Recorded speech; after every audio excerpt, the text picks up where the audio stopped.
Under the Speaker's announced policy of January 4, 2021, the gentleman from Illinois, Mr. Schneider, is recognized for 60 minutes as the designee of the Majority Leader.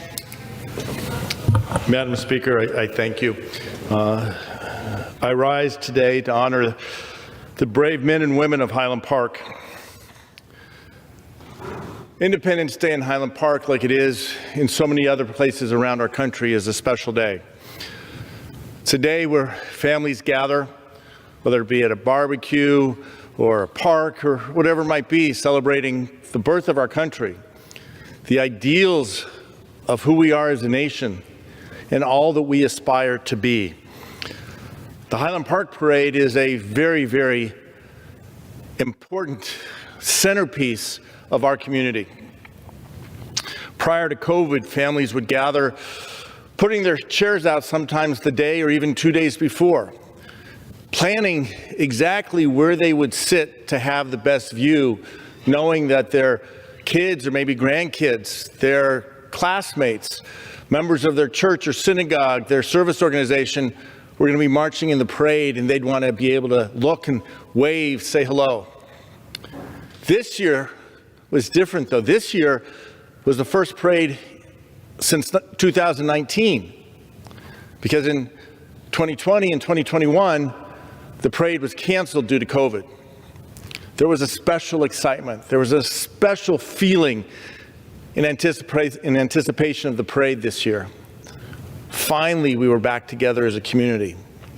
Highland Park is a special community, a city of roughly 30,000 people, but with a small town feel. Neighbors look after each other. People know each other. The restaurants in the community are frequented by the locals. Everyone has their favorite, and it's like you're seeing old friends every time you go in. This year, the parade was going to be special. 10 o'clock, time the parade starts every year, the excitement swells. Groups start walking along the path, up St. John Street, up the hill to Central, where everyone takes a left turn. They walk across the train tracks, proceed past 1st Street, then 2nd, all the way through the downtown to Green Bay, and then down the hill towards the post office, reaching Sunset, turning into Sunset Park at the end of the parade. The parade started on time at 10 o'clock. The first groups walked up the hill and made that left turn. People were cheering, celebrating, smiling. The first groups made the left turn, crossed first, crossed second group passed, third, fourth. At 10:14, everything changed. What initially started or sounded like firecrackers, and sure, why not? It's the 4th of July. People quickly realized it was a different sound altogether. Those who were right there at the corner of 2nd and Central looked and saw that people were falling, people were bleeding. At 10:14 a.m. on July 4th, 2022, the Independence Day parade was shattered when a monster with a high-powered military-style assault weapon, having climbed a roof, dressed as a woman to hide himself as he would leave, leaned over the edge and fired 83 shots in a minute. 83 shots, striking the parade goers below, killing 7, wounding dozens, and changing a community forever. I rise today to honor my community. I rise today to talk about those who were murdered, talk about the survivors, to share their stories. It's important to share their stories. It's important that these stories are told and are heard. Let me begin by talking about the 7 wonderful people, precious lives that we lost. Stephen Strauss, Catherine Goldstein, Nicholas Toledo Zaragoza, Jackie Sunheim, Edward Uvaldo, Irina, and Kevin McCarthy. Stephen Strauss was an 88-year-old longtime resident of Highland Park. He still commuted by train to work in downtown Chicago to his office 5 days a week, working as a financial advisor. His niece described him as a big, big oak tree, an umbrella of well-being for us all. Stephen is survived by his wife, Linda, with whom he'd been married for almost 60 years, 60 wonderful years. He leaves his brother, his 2 sons, his 4 grandchildren. On that tragic day, Stephen's son was in San Francisco. He had called to wish him a happy 4th of July, but Stephen didn't answer the phone. Of course, as the news from Highland Park started coming out, his son soon realized that his father would not be calling him back. Catherine Goldstein was the best mom in the world to her daughters. Neighbors described her as a welcoming and lovely person, bringing them baked goods during the holidays. On July 4th, Catherine and one of her 2 daughters decided to leave the house and have fun because Catherine had been mourning the recent passing of her mother. As the bullets started raining down, her daughter turned and said, "Run," but Catherine fell to the ground. Her daughter Cassie shared this on the news in an interview. She turned to her mother, saw that her mother was gone. She knelt down beside her mother and said goodbye. "But Mom, I have to keep running as the bullets continue to fly."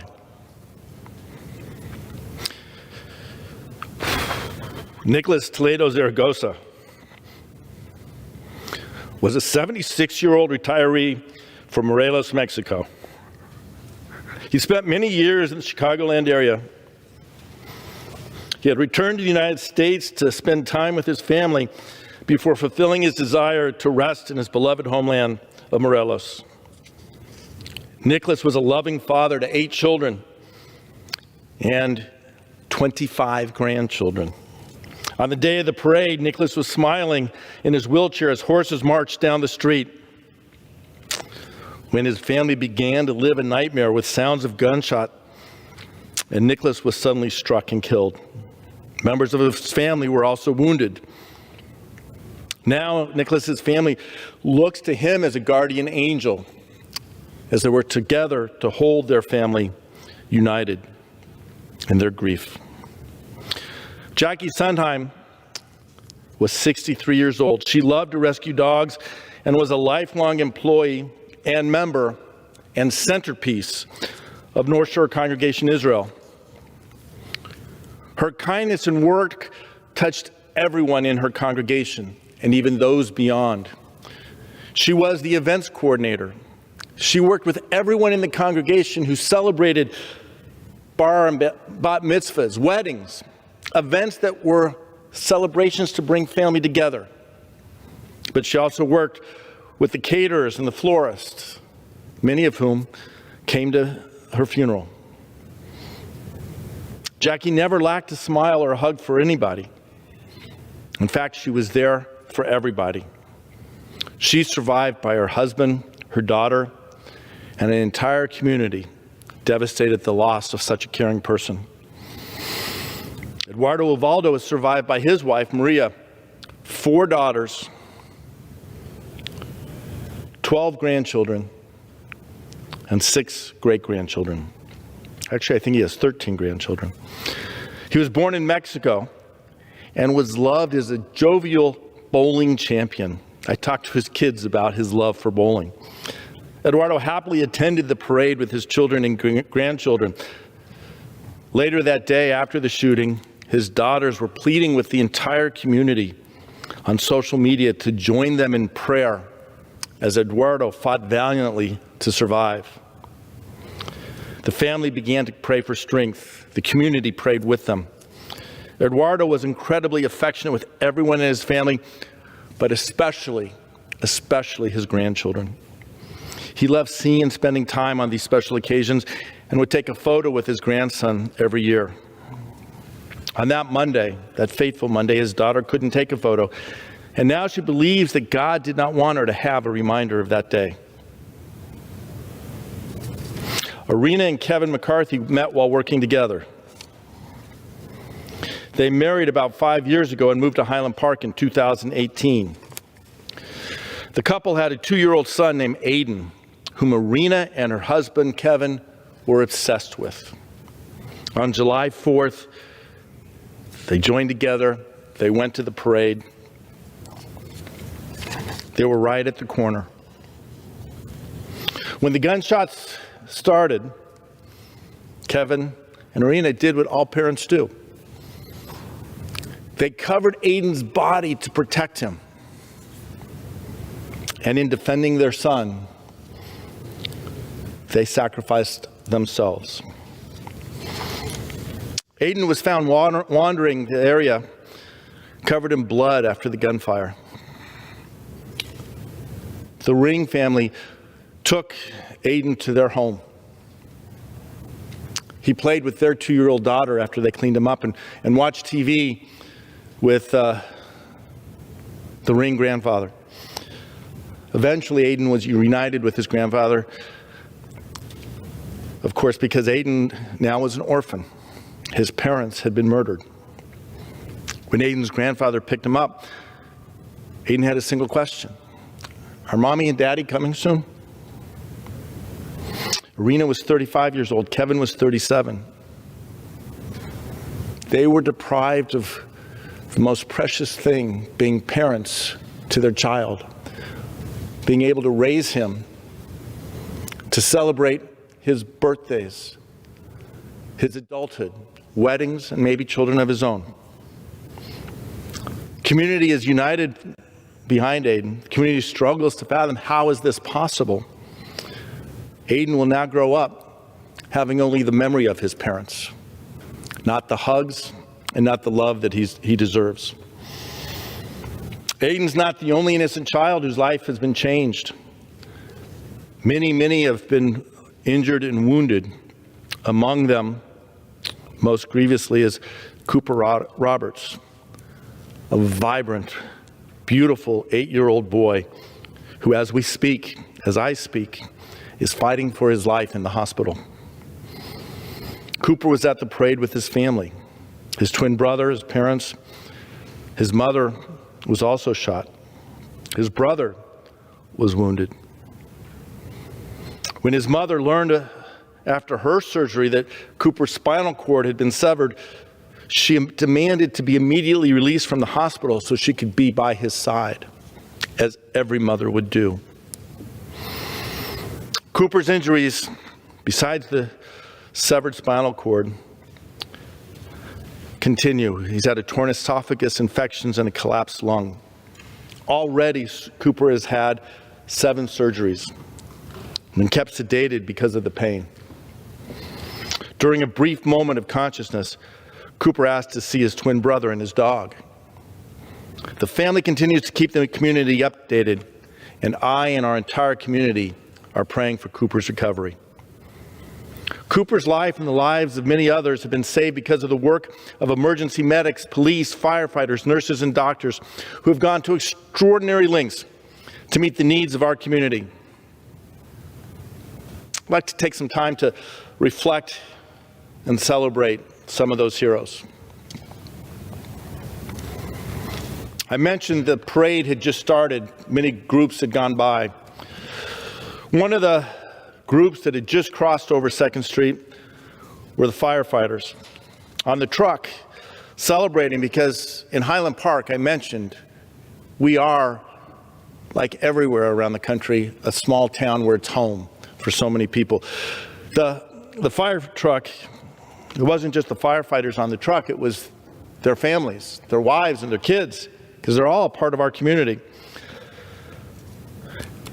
As the shots rang out, firefighters realized what was going on. Concerned for their kids, they rushed the truck ahead to keep their kids safe. But those firefighters, without a hesitation of a second, turned around and ran back to the corner, into the fire, to make sure that everyone was safe. The Highland Park Fire Department transported 24 patients and administered CPR to many more. Highland Park Fire Chief Joe Schrog recalls one man on his own tied 15 tourniquets that day.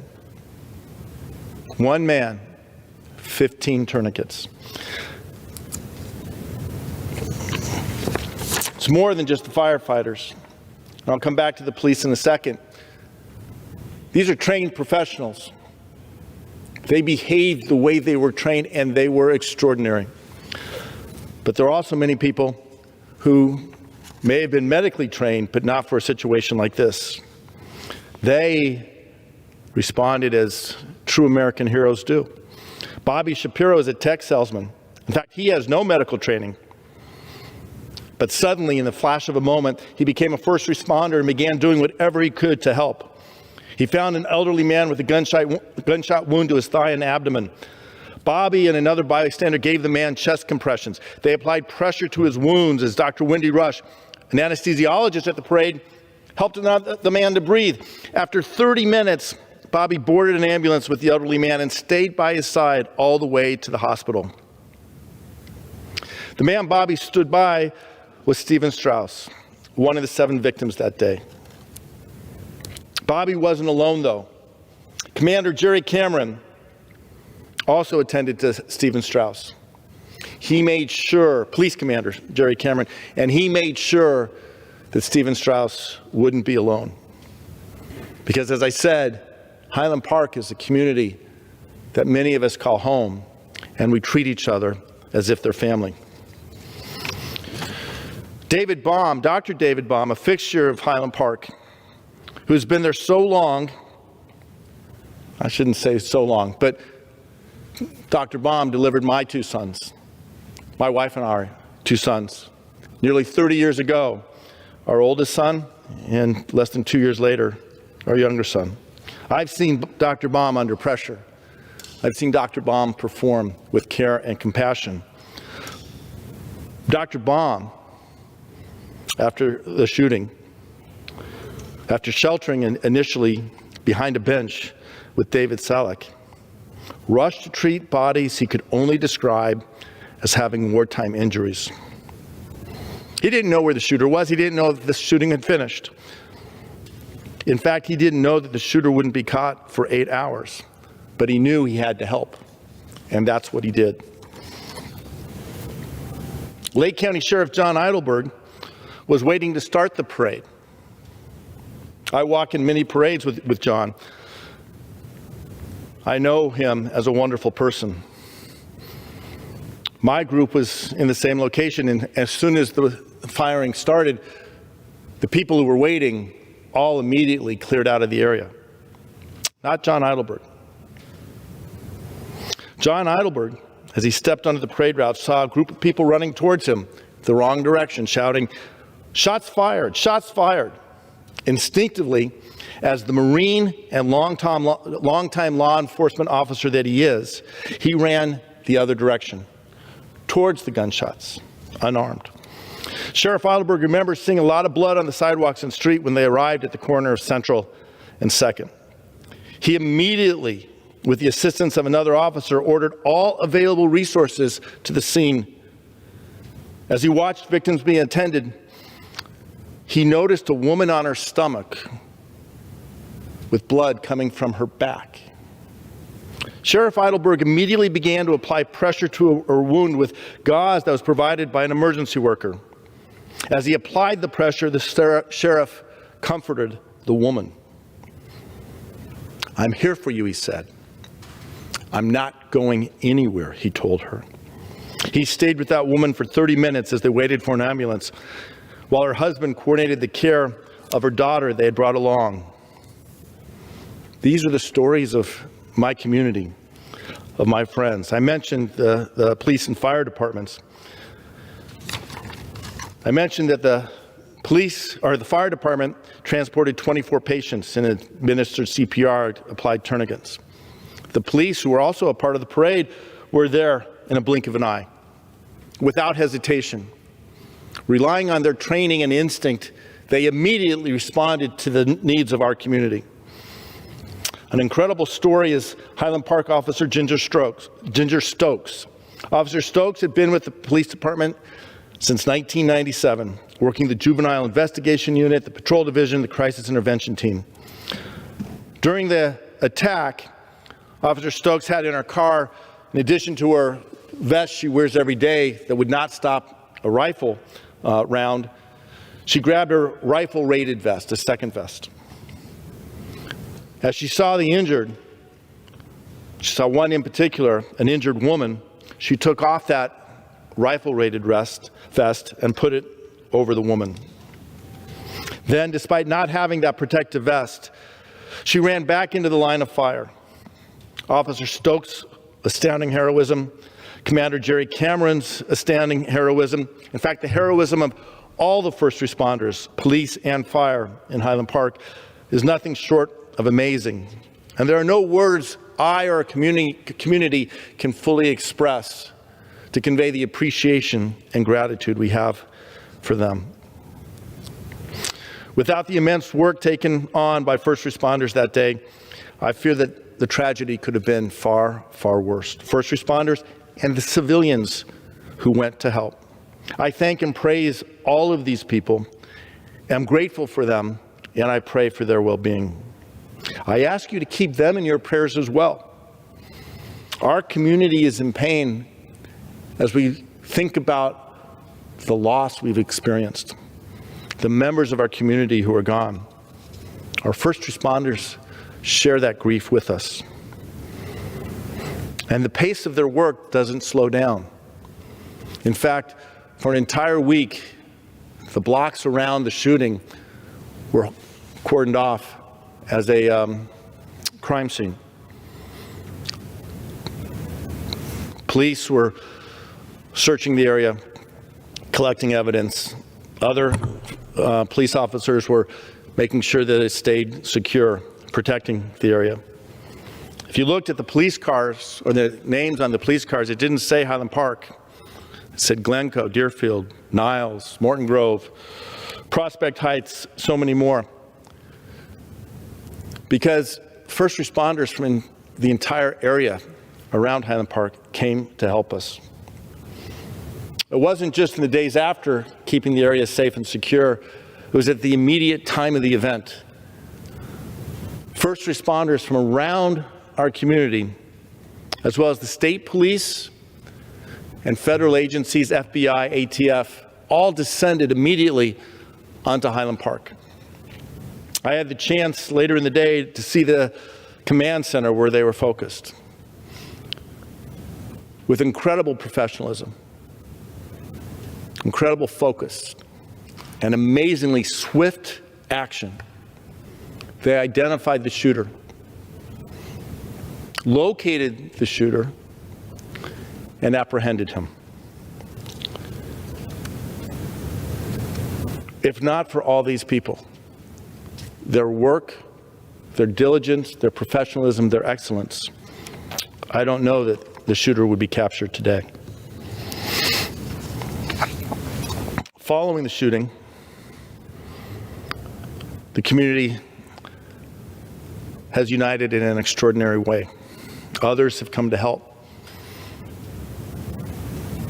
This is my community.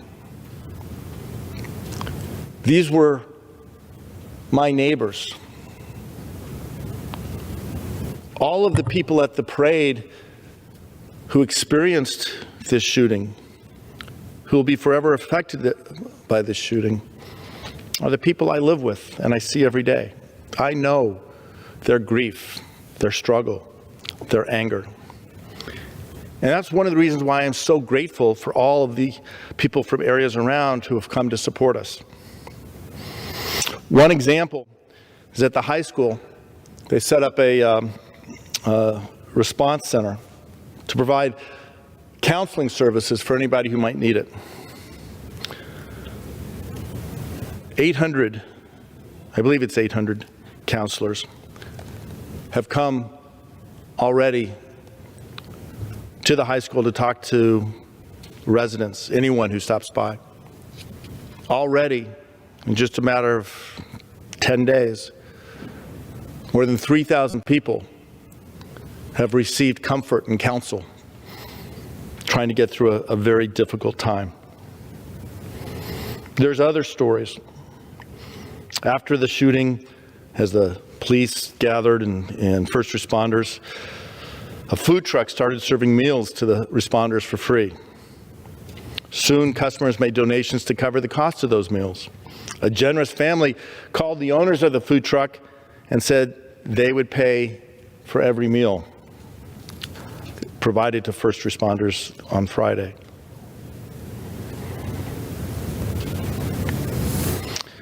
Highland Park is strong. Highland Park will get through this time, in no small part because of the care, love, and compassion expressed by our friends and neighbors. We'll lean on each other. We'll lift each other up. We couldn't do it without the love that came into our community. But as Rabbi Wendy Geffen said at the funeral for Jackie Sondheim, we shouldn't have to be here. We shouldn't have to be here. No one should be able to get a weapon of war, a gun designed for one purpose: to kill human beings with extreme efficiency, ultimate devastation, to kill others as quickly and rapidly as possible. I hope that no one ever has to come back to this podium and share stories of a mass shooting in their community like I have today, like what we saw in Uvalde or in Buffalo. That's why I've called for a ban on assault weapons. But gun violence is a scourge in our country that takes many forms. Every day, 111 people die from gun violence. Whether from shootings in the street, gang violence, domestic violence. 2/3 of the deaths by gun violence in this country are suicides. There are far too many accidental shootings of guns left carelessly on a coffee table or some other accident that would be so easy to avoid. I hope my colleagues will work to try to reduce the gun violence we have in this country, unlike anything in any other country in the world. But today I stand to honor the memories and lives of the loved ones we lost, people who truly were the center of the universe for their families and pillars of strength in their community. To honor people like Bobby Shapiro, Sheriff Eidelberg, Officer Stokes, Commander Cameron, and moving to hear the stories of so many others. I want to express my sincerest thanks to all those who played a role in saving lives on July 4th, but also thanks to the many people who have spoken up and shared their stories. People at the vigils in churches and synagogues in Highland Park, at Sunset Park. On Wednesday night, the people who gathered together in a moment of silence, as we did here in this very body at the same time, at City Hall in Highland Park.